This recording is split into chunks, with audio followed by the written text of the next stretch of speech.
Hey guys, so itong gabi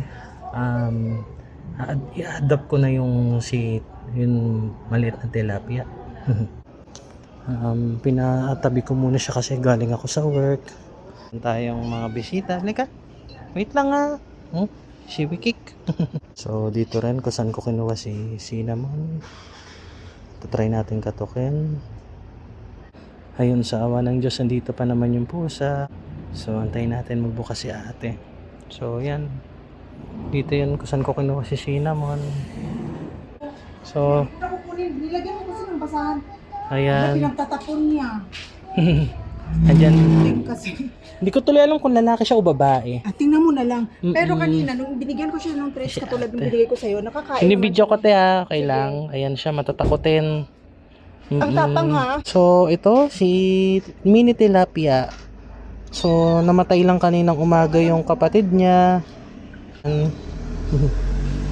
Namatay lang yung mga kapatid niya kaninang umaga eh. Matatakotin siya. So ayan, hawak ko na si little tilapia. So wala pa siyang name. Ayan, laki ng mata ni baby tilapia. So uwi ko na siya. So uwi natin si baby tilapia. So wala pa siyang official name kasi hindi ko alam kung lalaki siya or babae. So yan si baby tilapia.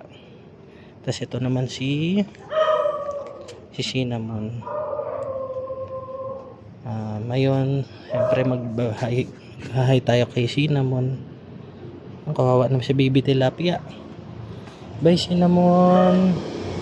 Pasok na kami.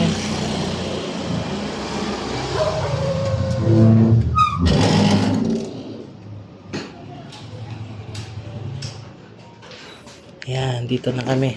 Baby dito siya.